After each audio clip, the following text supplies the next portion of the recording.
করেন আমার চিন্তা ভাবনা সব থাকবে এইখানে, অন্য কিছু কিন্তু যদি চিন্তা করি তাহলে ওই একটু হইলেও আমার ছেদ ঘটবে, তখন এখান থেকে কি বলা হচ্ছে বা কি আলোচনা করা হচ্ছে ওর একটা অংশ তখন আপনার কাছ থেকে ছুটে যাবে, তখন দেখা যাবে যে আপনি আর এই জায়গা থেকে যথাযথভাবে মানে ফিডব্যাকটা আপনি নিতে পারবেন, কারণ আমি বোঝাতে চেয়েছি একটা, আপনি বুঝে গেছেন আর একটা। তো যাই হোক, আজকে আমার আলোচনার বিষয়টা হচ্ছে আনলিশ ইউর ট্রু পটেনশিয়াল। এখন পটেনশিয়াল কথাটা হলো যে তারা খুব ভালো বুঝবেন যারা হলো যে মোটামুটি সায়েন্সে কিছুদিন পড়াশোনা করছে। পটেনশিয়াল হলো এমন একটা জিনিস, ধরেন এই যে জিনিসটা আমি এখানে উত্তোলন করলাম, এই উত্তোলন করার সাথে সাথে এ জায়গাতে একটা শক্তির সঞ্চয় হয়েছে। এই যে যেটাকে আমরা বলি বিভব শক্তি, এটা উঠানোর সাথে সাথে একটা শক্তি সঞ্চিত হয়েছে, মানে এখন ছেড়ে দিলে সাথে সাথে এটা পড়ে যাবে, তো তার মানে এখানে একটা শক্তি কাজ করছে। তো পটেনশিয়ালটা অনেকটা এরকম যে আমাদের ভেতরকার একটা শক্তি, যেটা হলো যে বিভব শক্তির মতো বা আমাদের অভ্যন্তরীণ একটা শক্তি, এটাকে পটেনশিয়াল নামে আখ্যায়িত করা হয়। আমরা অনেক সময় হয়তো এটাকে অন্যভাবেও ব্যাখ্যা করতে পারি বা বিভিন্নজন বিভিন্নভাবে ব্যাখ্যা করেন, কিন্তু বিষয়টা আসলে আমাদেরকে মনে রাখতে হবে আমার ভেতরে যে শক্তিটা স্থিতি থাকে বা জমা থাকে ওইটার নাম হচ্ছে পটেনশিয়াল। ভেতরে যে শক্তিটা থাকে, এখানে বাইরে থেকে কোনো ইনপুট হবে না, ভেতর থেকে। আচ্ছা, তো সেই শক্তিটাকে আমরা কিভাবে উন্মোচন করতে পারি, সেই শক্তিটাকে কিভাবে বের করতে পারি এবং আমাদের কাজে লাগাতে পারি, যার কারণে আমাদের লাইফের এটা চেঞ্জ হয়ে যেতে পারে, লাইফটা চেঞ্জ হতে পারে, লাইফের চিন্তাভাবনা চেঞ্জ হয়ে যেতে পারে, আমি একটা সুন্দর দৃষ্টিভঙ্গি গঠন করতে পারি। এটাই হলো মূলত আজকের আলোচনার বিষয়। দ্বিতীয় যে বিষয়টা দেখেন, আল্লাহ পৃথিবীর সকল মানুষকে কিছু প্রতিভা দিয়ে পাঠিয়েছে, সেগুলোই হচ্ছে আমাদের অভ্যন্তরীণ শক্তি। কিন্তু এখন এই কিন্তুটা হচ্ছে, আমরা পরে এসে যাই, বিভিন্নভাবে প্রতিভাগুলো প্রচ্ছন্ন হয়ে পড়ে। আপনি যদি খেয়াল করেন দেখবেন যে সূর্য আকাশে থাকে, তাই না? এখন সূর্যের নিচে যখন মেঘ আসে তখন নিচে কিন্তু আলো কমে যায়, অন্ধকার। এই যে আজকে দেখেন একটা মেঘাচ্ছন্ন, একটা অন্ধকার ভাব। সূর্য কি আছে না নাই? সূর্য কিন্তু আছে আকাশে, কিন্তু এই অন্ধকার একটা ভাব তৈরি হয়। কখনো কখনো এমনও তৈরি হয় যে আকাশে সূর্য আছে, মেঘের কারণে নিচটা একেবারে অন্ধকার হয়ে যায়, মনে হয় যেন এখন মাগরিবে রক্ত হয়ে গেছে। এরকম কিন্তু আমরা বিভিন্ন সময় দেখি।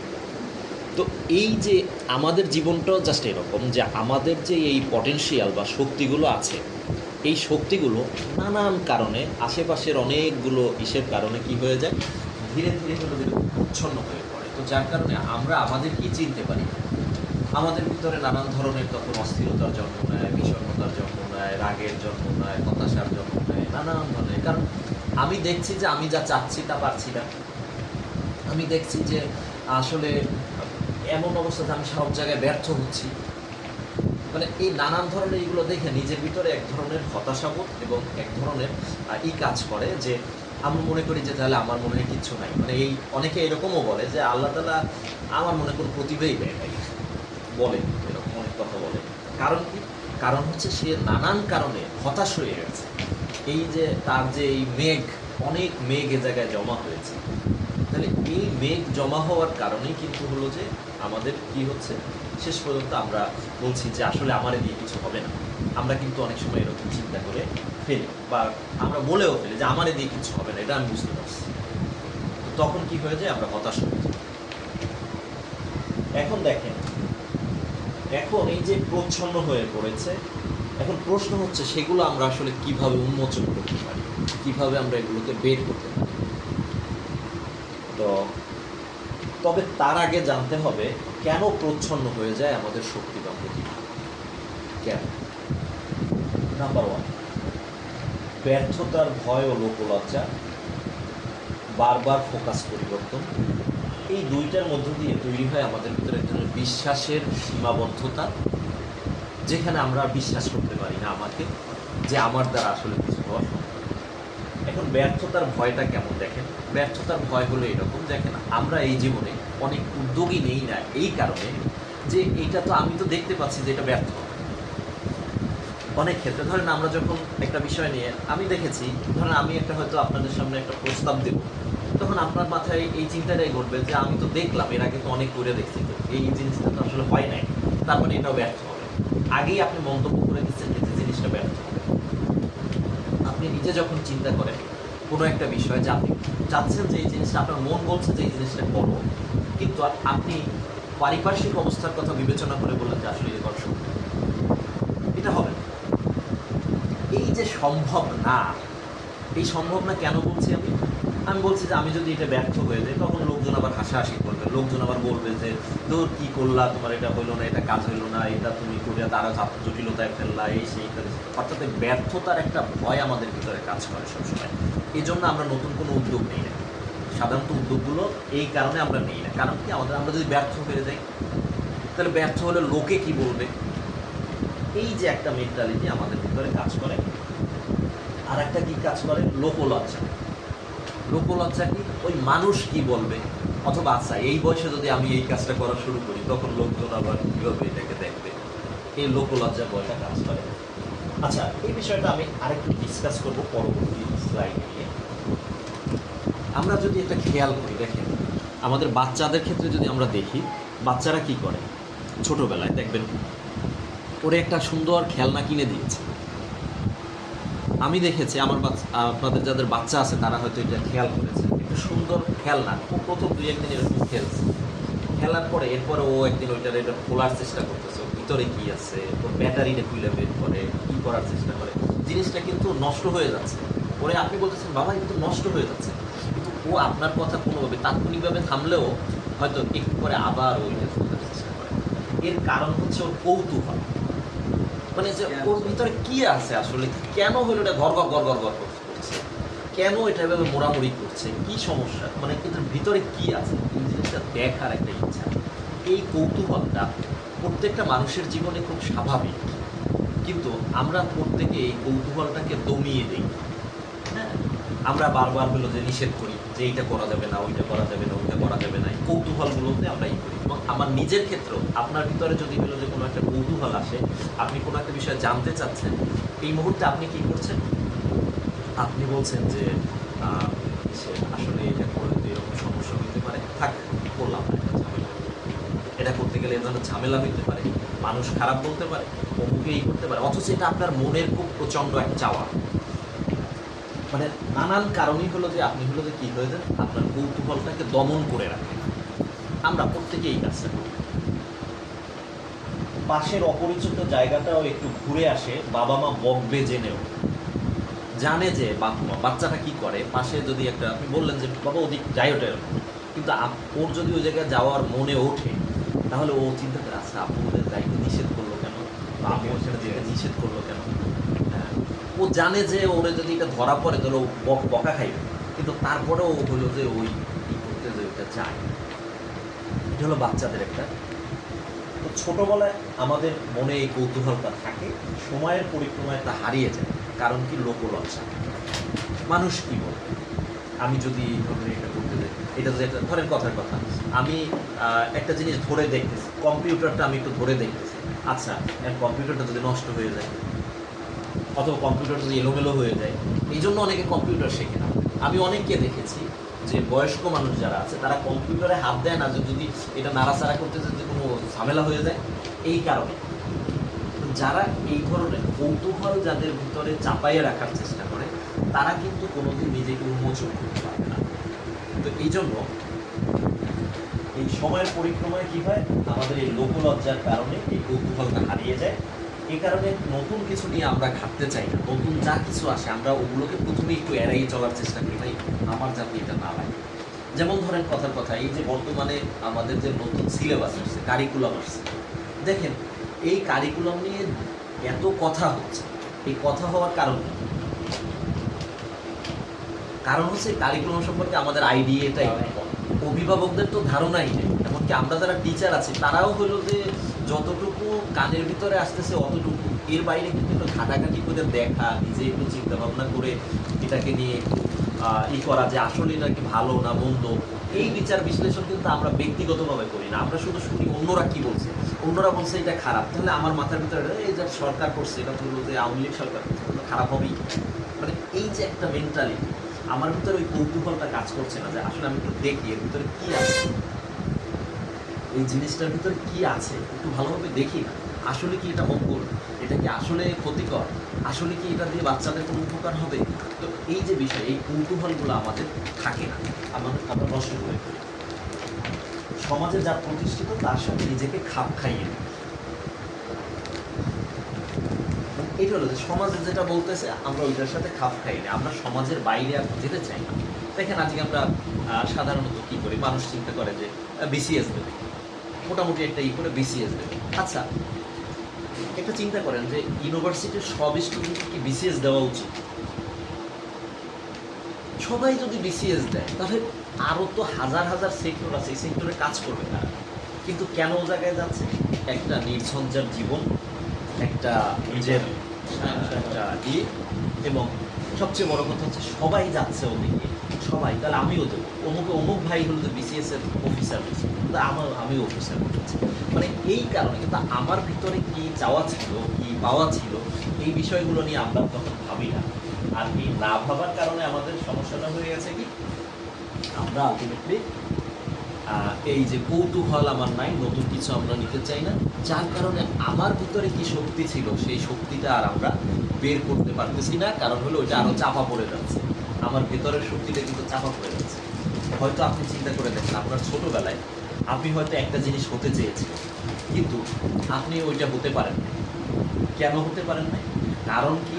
একটাই কারণ, না হতে পারার পিছনে একটাই কারণ হলো যে আপনি ওই অনুযায়ী নিজেকে ফোকাসড রাখেন নাই, মানে ওইটার দিকে আপনি ফোকাসটা রাখেন নাই, এবং আপনি এই আশেপাশের অনেক কিছুর কথা বিবেচনা করছেন, যার কারণে এখন হলো যে আপনি যেটা হইতে চাইছিলেন সেটাও হইতে পারেন নাই, হয়ে গেছেন আর একটা, এটাও আবার আপনার পছন্দ না। চিন্তা করে দেখেন, কিন্তু আপনার ভেতরের যে চাহিদা, এই বিষয়টা আপনি এখনো বুঝতে পারতেছেন। এরপরে দেখেন মনে অনেক আইডিয়া আসে, কিন্তু তা বাস্তবায়নে এগিয়ে আসি না, কারণ যদি ব্যর্থ হই, যদি লোকসান হয়, লোকসানের পরে আমরা কোনো ক্ষেত্রে 5 টাকা ইনভেস্ট করি না। দেখেন আপনি একটা কোর্স করবেন, একটা কোর্স করে নিজেকে ডেভেলপ করবেন, আপনি হলো যে ওই জায়গায় 500 টাকা খরচ করতে আপনি চান না। কেন চান না? যে যদি এটা ভালো না হয় আমার এই 500 টাকাই তো জলে যাবে। মানে এই যে একটা চিন্তা ভাবনা, মানে ব্যর্থতা, সব জায়গায় ব্যর্থতা এবং হলো লোকসান, এগুলোর ভয় আমাদেরকে দাঁড়িয়ে ফেলে। তো যার কারণে কি হচ্ছে, আমার যে ভেতরকার যে পটেনশিয়ালটা, এটা কিন্তু আস্তে আস্তে চাপা পড়ে যাচ্ছে। কারণ আমার ভেতরে কি ছিল এই জিনিসটা আমি আর তখনই করতে পারি না, তখন আমি অন্য মানুষের কথা অনুযায়ী, অন্য মানুষের অনুযায়ী আমার লাইফ করি। আমাদের সমাজে ব্যর্থতাকে খুবই ভয় পাওয়া হয়। ছেলেমেয়েরা পড়াশোনা করে ব্যর্থতার ভয়, প্রতিযোগিতায় অংশ নেয় না, যদি হেরে যায় লোকে কি বলবে। অনেকে পরীক্ষায় পাশ করে না, পাশ না করে ব্যবসায়, পরীক্ষায় পাশ না করে ব্যবসায় বা প্রেমে ব্যর্থ হয়ে আত্মহত্যা। এর কারণ কি? কারণ ব্যর্থতাকে আমরা খুব বেশি ভয় পাই। আমাদের কোনো কাজ করতে যাওয়ার আগে দেখবেন যে আমাদের অভিভাবক বা আমাদের যারা একটু সিনিয়র পার্সন আছে, তারা আমাদেরকে বলে দেয়, এই তুই যে এটা করতেছ হয়তো করবি, নিশ্চিতভাবে তুই বলে ফেলবি, তুই নিশ্চিতভাবে এটা বাস্তবায়ন করতে পারবি, আগেই বলে দিচ্ছি। তো এই যে ব্যর্থতাটাকে আমরা কি করছি, এটাকে একদম ইচ্ছা করি। এখন দেখেন আপনারা যদি চিন্তা করেন, যদি ব্যর্থতার কথা যদি চিন্তা করেন, আমরা সবাই হলো টমাস আলভা এডিসনের কথা জানি। তাহলে টমাস আলভা এডিসন যদি ব্যর্থতাকে ভয় পাইতো, তাহলে হলো যে সে এই 10,000 বার ট্রাই করে বৈদ্যুতিক বাল্ব আবিষ্কার করতো না। মানুষ যদি, মানে যারা সফল, তারা কিন্তু এই ব্যর্থতাটাকে ভয় পায় না। যদি কেউ যদি চিন্তা করতো আচ্ছা এখান থেকে চাঁদে যাওয়া কিভাবে সম্ভব, এটা অসম্ভব একটা ব্যাপার, তাহলে আজকে মানুষ চাঁদে যেতে পারতো না। মঙ্গল গ্রহে যাওয়ার জন্য মানুষ এভাবে ছুটতে পারতো না, যেতে পারতো না। যদি হলো অসম্ভবকে যদি তারা চিন্তা করতো যে এগুলো সব অসম্ভব, তাহলে কেন? এই জন্য আসলে অসম্ভব বলতে কিছু নেই, এই জিনিসটা আমাদের মাথায় রাখতে হবে যে অসম্ভব বলতে কিছু নেই। আমি হয় ব্যর্থ হব, মানে ব্যর্থ বলতে হয় বিজয়ী হব, নাইলে কিছু শিখব। ব্যর্থতা বলতে আমাদের জীবনে কোনো জিনিস নেই, হয় কিছু সফল হব আর না হয় কিছু শিখব। এটাই হলো আমাদের মূল কথা। ব্যর্থতা বলতে এই শব্দটা ডিকশনারি থেকে ডিলিট একবার টোটালি। ব্যর্থ বলতে আমি কিছু না, আমি তো কোনোভাবে ব্যর্থ না, আমি অবশ্যই সফল। কারণ এই যে শিক্ষাটা, এই শিক্ষাটা আমার বর্তমান জীবনে কাজে লাগছে। আমরা এখানে স্যাররা আছেন, আমরা সেই 2008 সাল থেকে না, তারও আগে থেকে 2005 সাল থেকে মূলত বিজনেস করবো, এই করবো, সেই করবো, এগুলো করতে করতে নানান ধরনের উদ্যোগ নিয়েছি, নানানভাবে পেই করছি, নানানভাবে ই করেছি।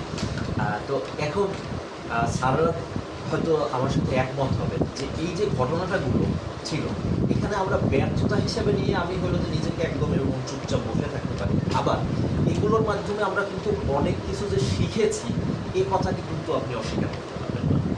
অনেক অভিজ্ঞতা করেছি, রিস্ক নেওয়ার ক্ষমতা তৈরি হয়েছে, কথা বলার দক্ষতা তৈরি হয়েছে। আমি বুঝি এই যে এখন যে বিচার বিশ্লেষণ করি যে কেন এইটা এরকম হয় বা এটা হওয়া উচিত, এটা হওয়া উচিত কিনা, এগুলো কিন্তু ওই কারণে হয়েছে।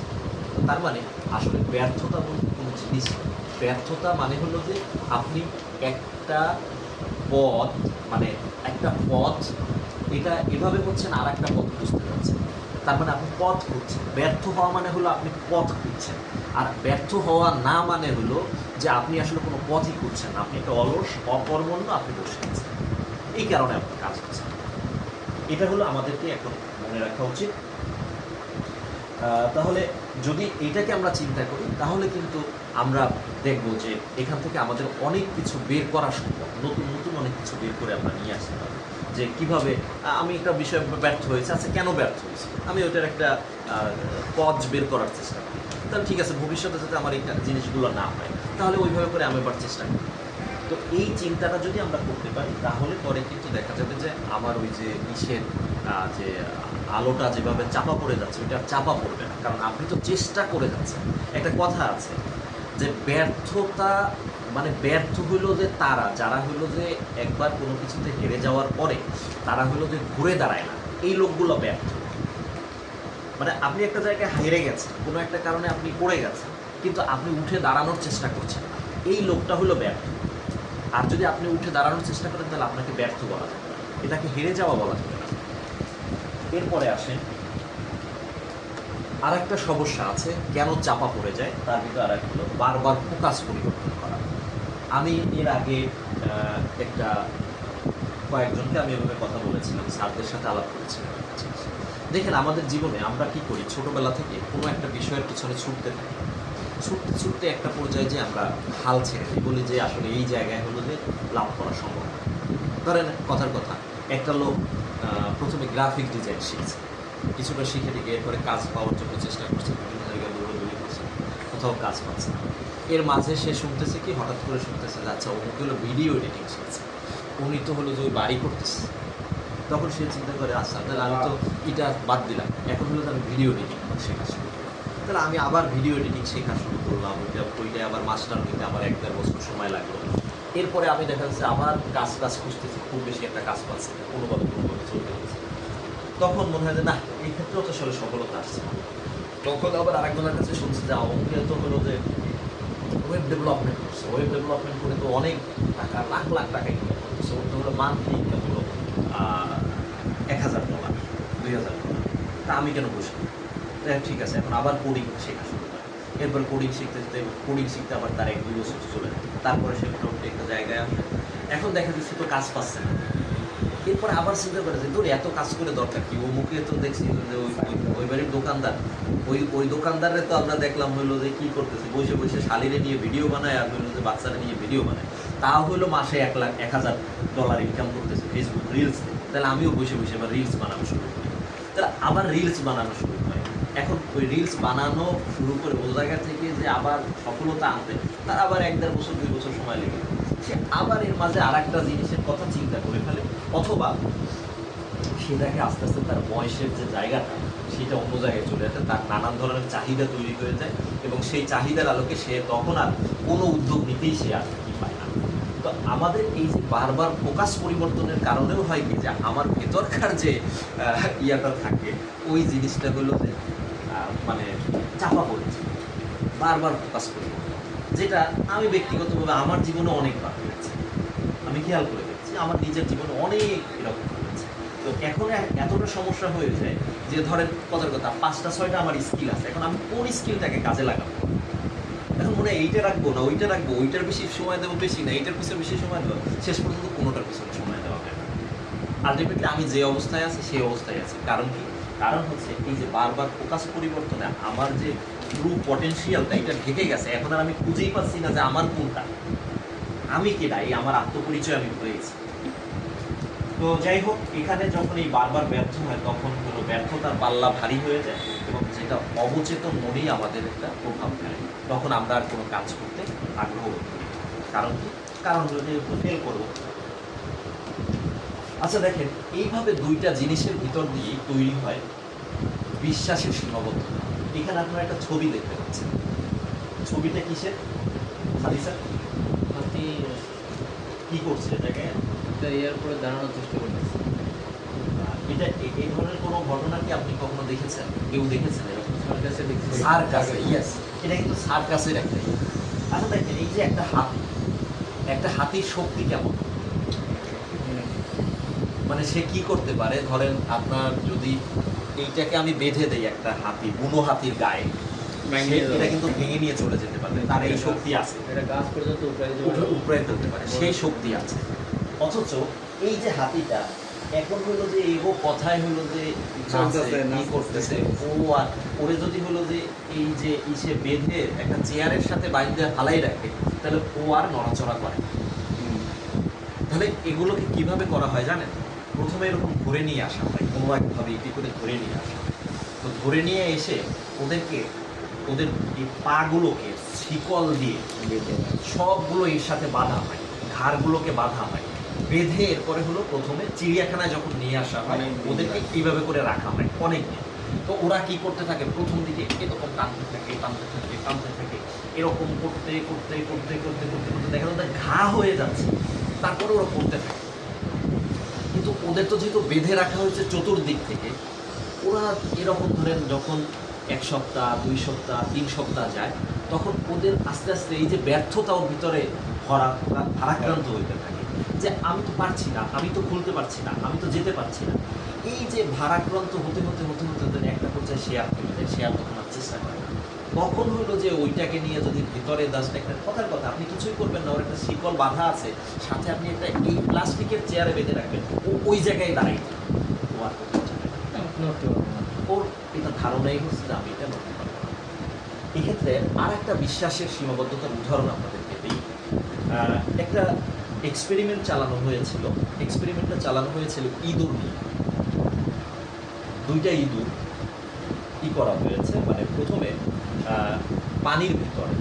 পানির ভিতরে ইঁদুর দুইটাকে ছেড়ে দেওয়া হয়েছে, এমনভাবে যে সে উঠে যেতে পারছে না। তাহলে কি করা হয়েছে? তো ওই দুইটা ইঁদুরের একটা ইঁদুরকে ধরেন প্রায় 15 থেকে 16 মিনিট পরে কি করা হয়েছে, মানে সংশ্লিষ্ট ব্যক্তি আবার ওটাকে উঠায় নিয়ে বাইরে রাখছে, আর বাকি ইঁদুরটা ওই জায়গায় ছিল। এখন এই ইঁদুরটা দেখা গেছে যে 30 বা 35 মিনিটের মাথায় মারা গেছে, কারণ ডুবে সে আর শ্বাস টাস করতে পারে, সে আর চেষ্টাও করতে হাত ছেড়ে দিয়ে সে মারা গেছে। আর এই ইঁদুরটাকে এরপরে আবার আরেকবার পানিতেই করা হয়েছে। দ্বিতীয়বারে যখন হলো যে তাকে রাখা হয়েছে, সেই ইঁদুরটা পরবর্তীতে প্রায় 32 না 33 ঘন্টার মতো হলো যে সে জীবিত ছিল। ওইবার আর উঠানো হয় না, ওইভাবেই রেখে দেওয়া হয়েছে। সে চেষ্টা করেই গেছে, কেড়েই গেছে। কারণ কি? তার ভিতরে একটা বিশ্বাস তৈরি হয়েছিল যে আমাকে মনে হয় একটু পরেই আবার উঠাই নেওয়া হবে, একটু পরে উঠাই নেওয়া হবে, কারণ একবার সে এই সুযোগটা পাইছে। তো ঠিক তেমনিভাবে এই যে লিমিটিং বিলিফটা হলো আমাদের এইরকম একটা সর্বনাশা শক্তি। যেই সর্বনাশা শক্তিটা আমাদেরকে কি করে, আমরা নানানভাবে ব্যর্থ হইতে হইতে এই জায়গাটায় এসে আটকে যায়। তখন আর আমাদের কাছে মনে হয় কি যে আমাদের দ্বারা আর কোনোভাবেই হলো যে ওঠা সম্ভব না। তখন হাল ছেড়ে দিই, আর হাল ছাড়া মানে হলো জীবন হলো গতির নাম, আপনার গতি নেই মানে আপনি হলো যে মৃত, শেষ। এরপরে নানান ধরনের হতাশা হতাশা এগুলো করে।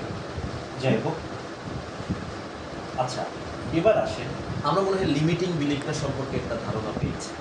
এই যে ছবিটা দেখতেছেন, এই ছবিটায় কি দেখা যাচ্ছে? সাকাউত স্যার বলেন তো, এই ছবিটা আপনি কি দেখতে পাচ্ছেন? খেলোয়াড় খেলতেছে, গোল করার ইয়ে করছে। আর্জেন্টিনা আর হচ্ছে সৌদি আরবের খেলার একটা ম্যাচ। আচ্ছা, হ্যাঁ, এখানে কি দেখতে পাচ্ছেন আপনি? আর একটু ব্যাখ্যা করেন বিষয়টা। গোল হয়ে গেছে, ওরা গোল দিছে। আচ্ছা, এরা দৌড়াদৌড়ি করছে, হ্যাঁ, আর কি দেখছেন? জাহাঙ্গীর স্যার, ইয়ে আর কি হতাশ দেখছেন? হয়ে গেছে ও ছবিটা নিয়ে পর্যালোচনা করেন, এই ছবিতে কি আছে? সবাই উন্মাদ হয়ে গেছে, কিন্তু ওই যে এটা ইয়া হচ্ছে যে এরা গোল দিয়ে উদযাপন করছে, দর্শকরাও আর অনেক ইয়া ব্যর্থ হয়ে excited। গেছে। আর এই যে দাঁড়িয়ে আছে গোলকিপার আছে ব্যর্থ, সে হতাশার একটা ছবি তার মধ্যে ফুটে উঠছে আর কি। আর বাকিটা হচ্ছে উদযাপনের যে বিষয়টা। আচ্ছা, দেখেন এই জায়গায় আমরা যদি মুভ করছে, উনি মুভ করতেছে না, হ্যাঁ আমি একটু ইয়া করি, এখানে ব্যাখ্যা যদি করি, এখানে এক দল আছে হলো খেলোয়াড়, আর এক দল আছে অডিয়েন্স বা দর্শক, তাই তো? এখন দেখেন যখন খেলা হয়, এই খেলার সময় কি দর্শক উত্তেজিত বেশি থাকে না খেলোয়াড় উত্তেজিত বেশি থাকে? দর্শক দর্শক উত্তেজিত বেশি থাকে। তারা কিন্তু এক্সাইটেড থাকে, মানে সব কিছু ভেঙে দেওয়ার চেষ্টা করে। এইটা হলো দর্শকদের অবস্থা। কিন্তু খেলোয়াড় কিন্তু ওইটা করে, খেলোয়াড়ের ফোকাস থাকে কোন জায়গায় বল। চিন্তা করে দেখেন, ও কিন্তু ওই জায়গায় ফোকাস করতেছে না, এদিকে গ্যালারিতে যে কি হইলো, কে হইলো বুক খুইলা দিল, আর কে হইলো যে ই করলো, এইগুলা কিন্তু খেলোয়াড়রা খেয়াল করে না। খেলোয়াড়ের খেয়াল কোন জায়গায়? বলের দিকে। সে হলো বল কোথায় আছে, তার এখন কাজ হলো যেই কাজ সে সেই কাজের দিকে কথা। তো এখন আমাদের সমাজে হলো বেশিরভাগ লোক হলো অডিয়েন্স, খেলোয়াড়ও। এই খেলোয়াড়দেরকে হাততালি দেয় কারা? অডিয়েন্স। অডিয়েন্স। তাহলে এখন কথা হলো, ডিসিশন আপনার, আপনি কি খেলোয়াড় হবেন নাকি হলো অডিয়েন্স? এটা হলো আপনার ডিসিশন। এখানে কেউ, আমিও আপনাকে কিছু করতে পারবো না, আর একজন কিছু করতে পারবেন না। আপনি হয়তো খেলোয়াড় হিসাবেও থাকতে পারেন, আর আপনি অডিয়েন্স হয়েও থাকতে পারেন। অডিয়েন্স হইলে আপনি ব্যাপক এক্সাইটেড থাকবেন, উত্তেজিত থাকবেন, লাফালাফি করতে থাকবেন, ওরে ভাই এই হয়েছে, দেশ এইরকম উঠে যাচ্ছে, আজকে এইরকম 44 দ্বারা জারি হয়েছে, আজকে অমুক হয়েছে, আরে ভাই আজকে ফাটাই দিছে, এই কথাগুলো বলবো। আর আমি যদি খেলোয়াড় হই, তখন আমি চিন্তা করবো যে এই অবস্থায় আমার কোন জায়গায় অপরচুনিটিজ আছে, কোন জায়গা থেকে আমি আমার জন্য, আমার গোলে পৌঁছানোর জন্য আমি এখান থেকে কিছু একটা নিতে পারি। দেখেন কথার কথা, যে আমি স্যারকে ধন্যবাদ জানাই যে স্যার বলছেন দেখে আমি আজকে আপনাদের সাথে বসছি, নাহলে বসতাম না, হয়তো বসা হতো না। স্যার বলছেন দেখে আমি বসছি। আমার একটা ইচ্ছা ছিল, বাট স্যার বলার পরে আমার কাছে ডিজায়ারটা আর একটু হয়েছে। আমি এভাবে ভাবছিলাম যে আচ্ছা, আমি এখন এর মধ্যে যদি সবাই ডাকি, সবাই চিন্তা করবে না এই ঝামেলা এর মধ্যে স্যার আসছে ট্রেনিং নিয়ে। আমি আজকে চেয়েছিলাম যে আমাদের টিচারদেরকেও ডাকবো, মানে এরকম চিন্তা করতেছিলাম। এবার তো ডাকলাম না, কেন ডাকলাম না? ওই কারণে, কারণ এই তো জারি করছে 12টার সময়, তার আগে তো এরকম কোনো সমস্যা ছিল না যে লোকজন একত্রিত হয়ে সমস্যা। কিন্তু তারপরে আমি করি না যে আমার তো টিচাররা কারে ডাকবো, কী ডাকবো, ওনারা আবার হলো চিন্তা করবেন যে এরকম। তো তার চেয়ে যাক, আমি আর একটা ব্যক্তিগতভাবে একটা ডিসিশন নিয়েছি। আমি আগেও স্যারকেও মনে বলছিলাম না, আমি বলছি আমি আর এখন ফাও জ্ঞান দিলাম না এই ইয়েটায়, যেখানে একেবারে যতটুকু লাগবে স্কুলের জন্য, যতটুকু দরকার হয় আমি ততটুকুতে কাজ করবো। কিন্তু ওভারঅল দায়িকা নিয়ে এসে আমি জ্ঞান বিলাবো আর হলো যে আপনারা আমাকে অপমান করবেন, হ্যাঁ অপমান করবেন, ডাইরেক্ট অপমান করছেন না, কিন্তু মনে মনে কি হচ্ছেন যে স্যারের কাজ নেই, বসে বসে আপনি গল্প শুনছেন।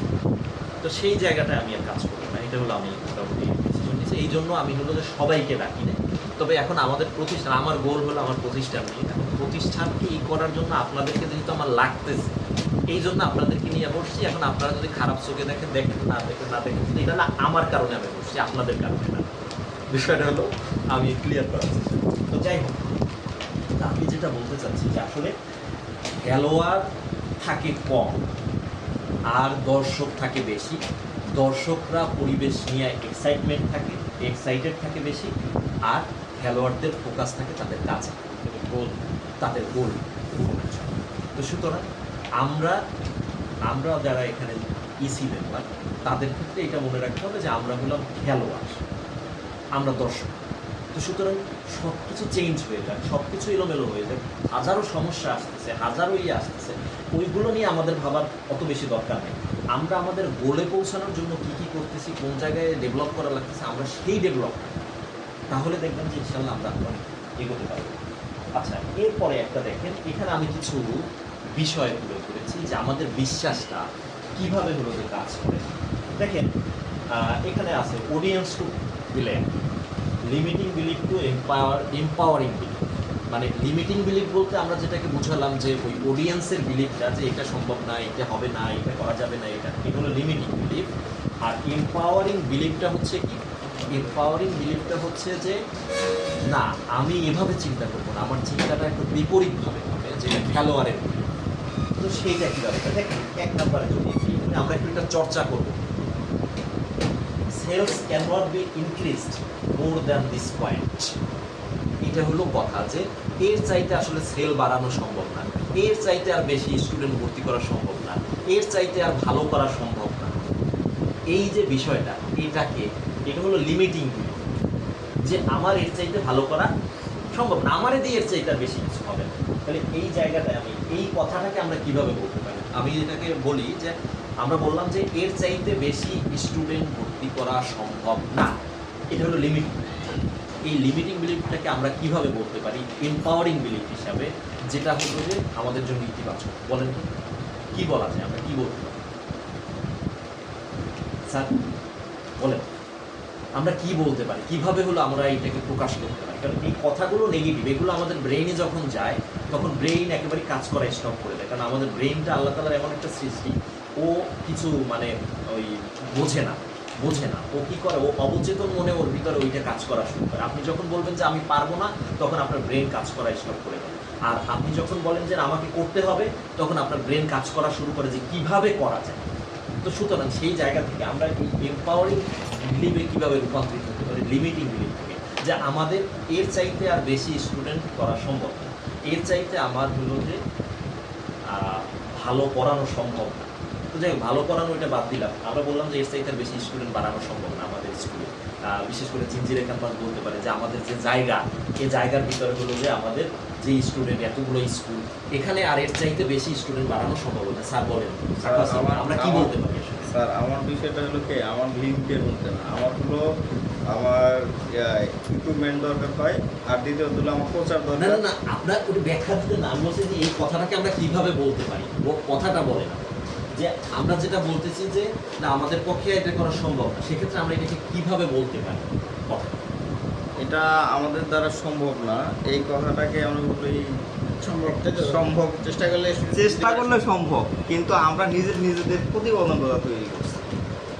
সেটা ঠিক আছে, তাহলে মানে আমরা এটাকে এভাবে বলতে পারি যে আসলে আমাদের এটা করা সম্ভব, কিন্তু কিন্তু আমাদের নিজের স্ট্র্যাটেজি চেঞ্জ করতে হবে।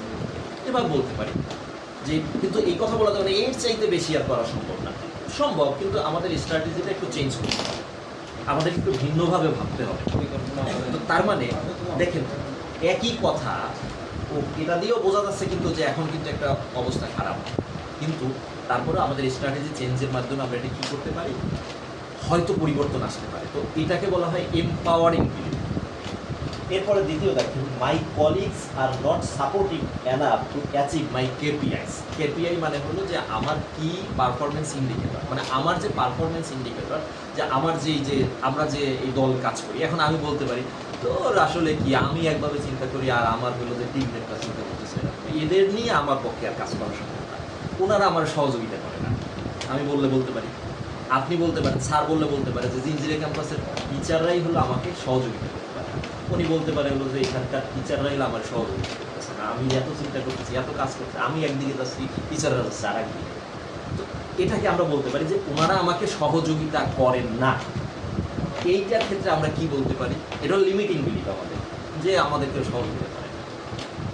লিমিটিং বিলিফ কি, মানে এটার ইতিবাচক বিলিফটা কি হতে পারে চিন্তা করেন, কিন্তু চিন্তা করার বিষয়, আমি খালি কথা বলে তো ভুল চলে, চিন্তা করলে ভুল হওয়া নেই।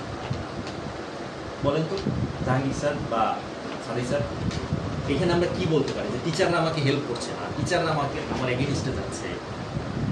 সহকর্মীদের আরও বেশি কর্মঠ বা আরও বেশি অ্যাক্টিভ করা যায় কীভাবে, সেই চেষ্টা করতে হবে। সেটা তো আপনার হাতে না, ওনাকে অ্যাক্টিভ করানো তো আপনার হাতে না, আপনি কীভাবে ওনাকে কাজে লাগাতে কী করবে? এক্ষেত্রে নিজেই কাজ শুরু করে দেওয়া দরকার, কেমন? নিজেই কাজ শুরু করে দরকার, তাকে আরও ইন্সপায়ার করে, হ্যাঁ, যে আমি কাজ করতেছি, দেখো এই যে আমি শুরু করছি, যে এইভাবে ইন্সপায়ার করা। সাদি স্যার কিছু বলেন, কিভাবে বলতে পারি? কাউকে হতাশ না করে ওদেরকে নিয়েই কাজ করবো, আমি তাকে ছাঁটাই করবো না। হ্যাঁ না, এটাকে আরেকটু মানে ধরেন আমি বলতেছি যে এরা সহযোগিতা করছে না আমার। তারা সহযোগিতা করবে যদি আমি তাকে বুঝাইতে পারি। মোটিভেশন শব্দটা এখানে জরুরি।